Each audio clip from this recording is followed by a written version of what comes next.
Hey guys, welcome back to my channel. Today we are going to discuss an important topic known as monetary policy. I have divided this topic into various sections for your convenience so that you will be able to understand this topic deeply. So, in monetary policy, we will discuss about the definition, the purpose of monetary policy, and who sets monetary policy. Then we will also learn the key aspects of monetary policy, that's known as money supply, interest rates, inflation targeting, transmission mechanism, and independence of central banks. Then we will learn about tools of monetary policy, in which we study open market operations, reserve requirements, and discount rate policies. Then we will learn about goals of monetary policy, which is stabilizing prices, full employment, and promoting economic growth. Then, at last, we will also learn about trade offs in monetary policy, the relationship between inflation and economic growth, and the relationship between low inflation and low unemployment. At last, we will learn the conclusion of monetary policy, the importance of understanding monetary policy, and the challenge of effective monetary policy, and the role of monetary policy in promoting economic stability. So, let's start with introduction. Monetary policy refers to the actions taken by a central bank to manage the money supply and interest rates in an economy. The primary goal of monetary policy is to stabilize prices, achieve full employment, and promote economic growth by influencing the demand for goods and services and the availability of credits in the economy. Through monetary policy, the central bank aims to regulate the money supply, adjust interest rates, and control inflation, all of which play a crucial role in determining the overall health of the economy. Now, the purpose of monetary policy. Why is it important? The primary purpose of monetary policy is to attain economic stability and promote economic growth by influencing the demand for goods and services and the availability of credit in the economy. The key objectives of monetary policy are: number one, price stability. To keep prices stable and prevent inflation from spiraling out of control. Number second, full employment. To support full employment by fostering economic growth and job creation. Number third, economic growth. To promote economic growth by encountering borrowing, investment, and spending. Number fourth is financial stability. To maintain stability in the financial system and prevent financial crisis. By using various tools such as open market operations, reserve requirements, and change in the interest rates, central banks can influence the money supply and interest rates, and thus help achieve those objectives.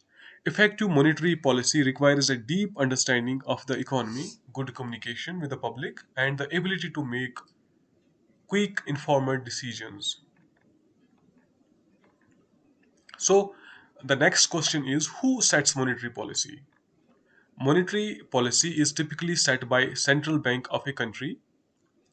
In most countries, the central bank is an independent institution that operates with a degree of independence from the government.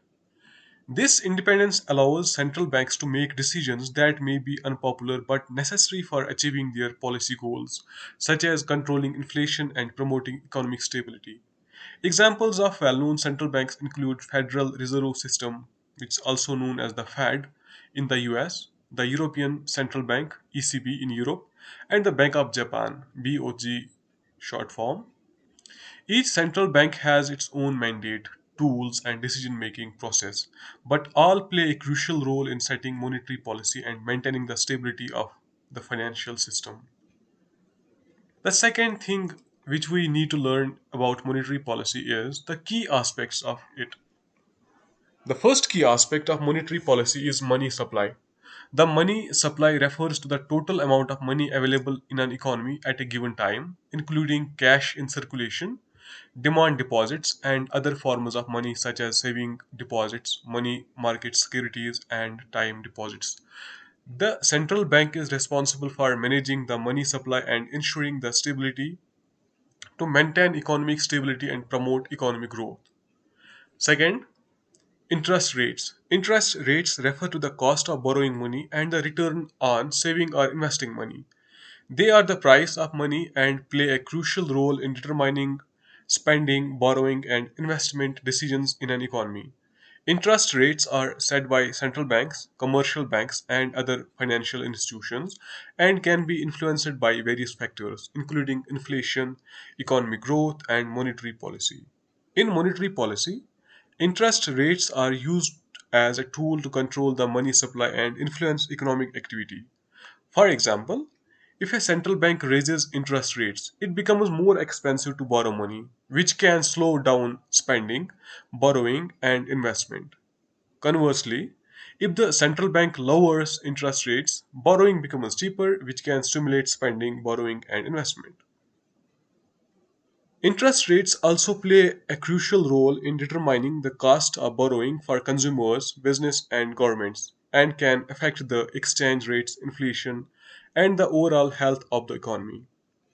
By managing interest rates, central banks can help achieve their policy goals and maintain economic stability. Third, inflation targeting. Inflation targeting is a monetary policy strategy in which a central bank sets a target for inflation and aims to achieve it through its monetary policy decisions. The central bank uses a varieties of tools such as adjusting interest rates to influence inflation and maintain price stability.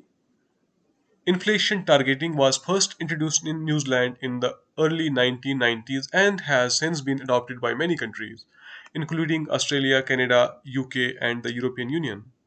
The goal of inflation targeting is to anchor inflation expectations, reduce inflation variability, and promote economic stability and growth.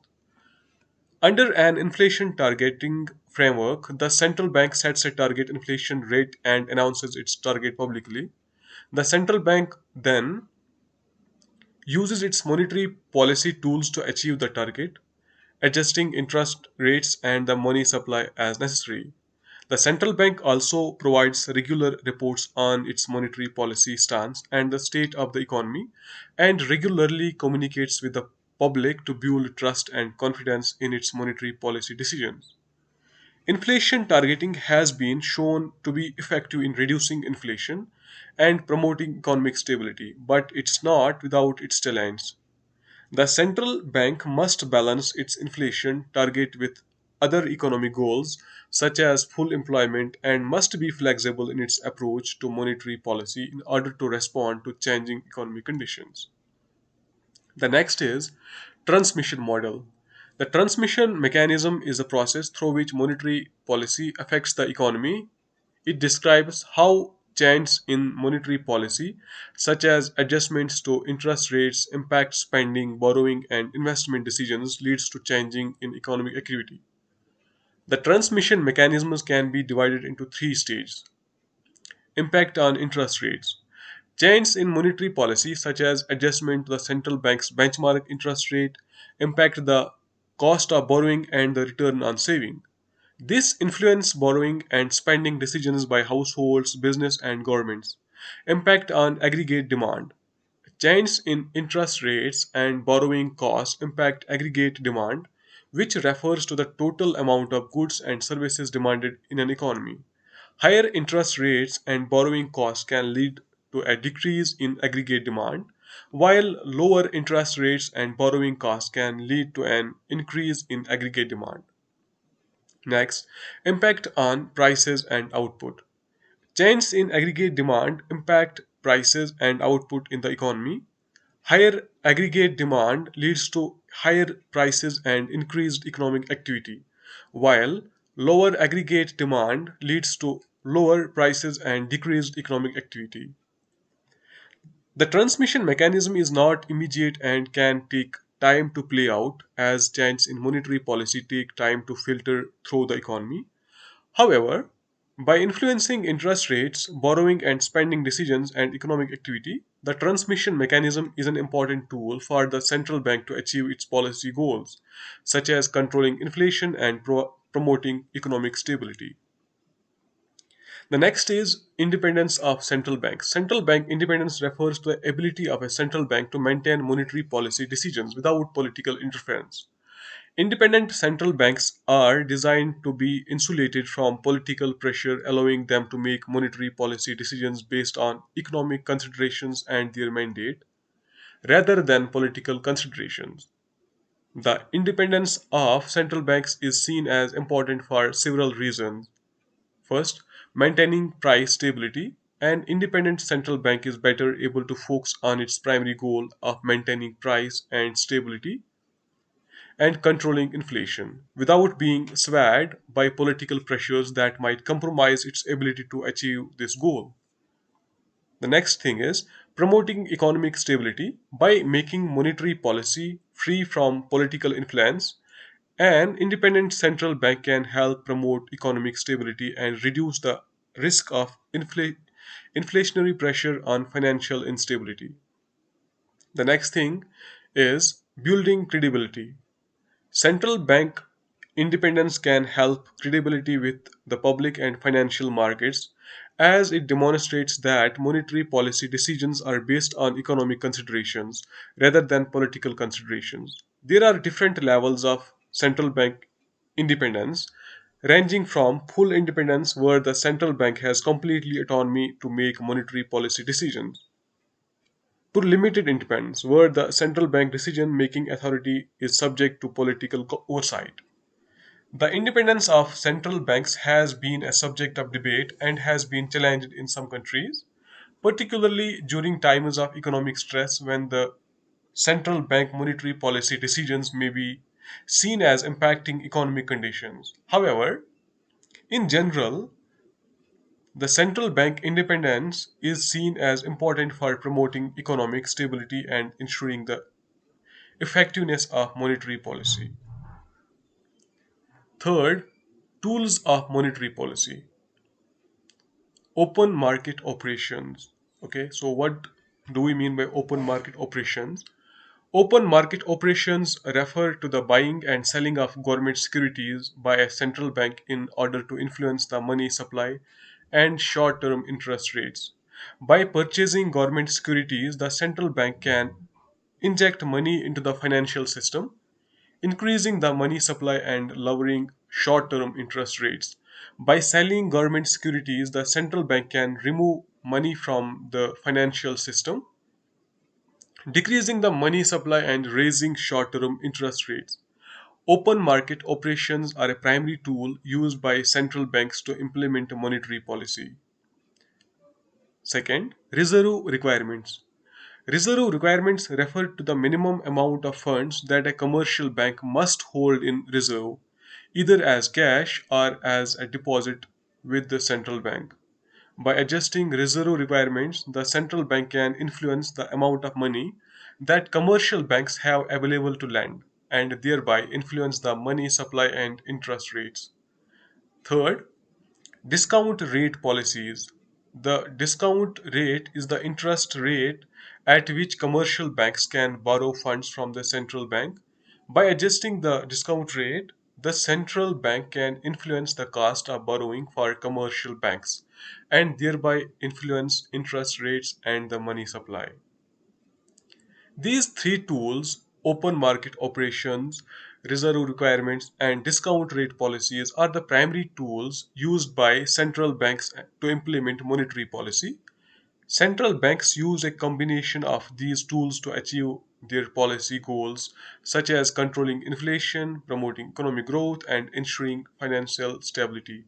By adjusting the money supply and interest rates, central banks can influence borrowing, spending, and investment decisions, which in turn impact economic activity and achieve their policy goals. And now let's learn what are the goals of monetary policy. The first goal is to stabilize the price.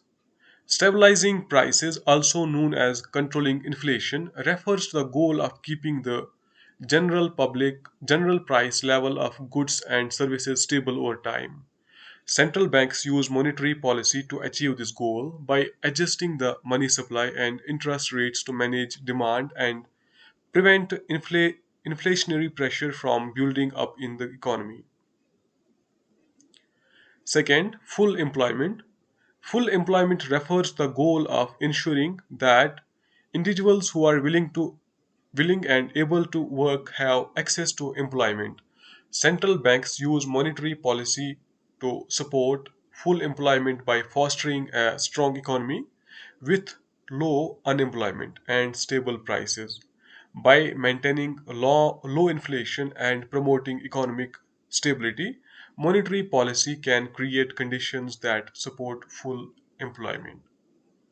The third goal of monetary policy is to promote economic growth. Promoting economic growth refers to the goal of increasing the overall level of production and consumption in an economy over time.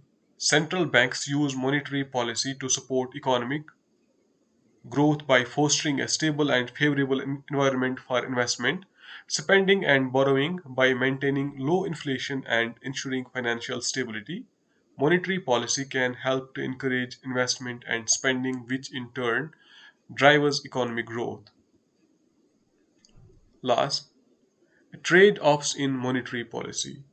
The relationship between inflation and economic growth. The relationship between inflation and economic growth is complex and can be influenced by a range of factors.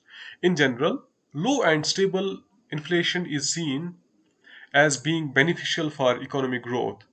Low inflation creates a stable environment for investment and spending, as people and businesses have greater certainty about future prices and can make decisions accordingly.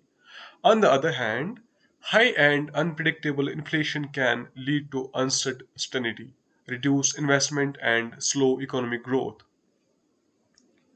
Second, the relationship between low inflation and low unemployment. Low inflation and low unemployment are often seen as being linked, with low unemployment and stable prices forming the cornerstone of a strong and healthy economy. Low inflation and low unemployment are often referred to as the Phillips curve relationship, which suggests that there is an inverse relationship between inflation and unemployment. In other words, as inflation falls, unemployment tends to fall. As inflation rises, unemployment tends to rise. However, this relationship can be influenced by a range of other factors, such as changes in technology and globalization, and may not hold true in practice. Moreover, while low inflation and low unemployment are both important goals, they can sometimes conflict with one another. For example, if the economy is growing quickly and demand is strong, inflationary pressure can build up, requiring the central bank to raise interest rates and potentially slow economic growth. Balancing these trade offs is a key challenge for central banks as they work to promote price stability and full employment. The conclusion, let's move to the conclusion. The importance of understanding monetary policy is understanding monetary policy is important because it is a key tool that central banks use to manage the economy and promote stability and growth. By controlling the money supply, interest rates, and other financial conditions, monetary policy can help us to manage demand, control inflation, and support full employment. Understanding monetary policy allows individuals and business to better anticipate the future economic environment and make more informed decisions about spending, investment, and borrowing. Second, the challenge of effective monetary policy. Implementing effective monetary policy is a challenging task and requires a lot deep understanding of the complex relationships between different economic variables. Some of the key challenges of monetary policy include balancing multiple policy goals. Central banks often have multiple policy goals, such as controlling inflation, supporting full employment, and promoting economic growth. Balancing these goals and finding the right policy can mix can be challenging. Long and uncertain lag time. The effects of monetary policy can take time to play out and be uncertain, making it difficult to predict the outcome of policy decisions. Unpredictable events and global interconnections. Unpredictable events such as natural disasters, financial crises, and geopolitical tensions can disrupt the economy and complicate policy decisions. In addition, the interconnected nature of global economies can lead to spillover effects, making it difficult to control inflation and other economic variables within a single country. At last, the role of monetary policy is promoting economic stability and growth. Monetary policy plays a crucial role in promoting economic stability and growth by controlling the money supply, interest rates, and other financial conditions. By managing demand and preventing inflationary pressures from building up, monetary policy can help to create a stable and favorable environment for investment and spending, which in turn drives economic growth. In addition, by ensuring that prices remain stable and predictable, monetary policy can also help monetary policy can also support full employment by fostering a strong and healthy relationship. Thank you. I hope you like the video, and please, if you like the video, make sure to subscribe and share with your friends. I will see you in the next video. Till then, bye bye and take care.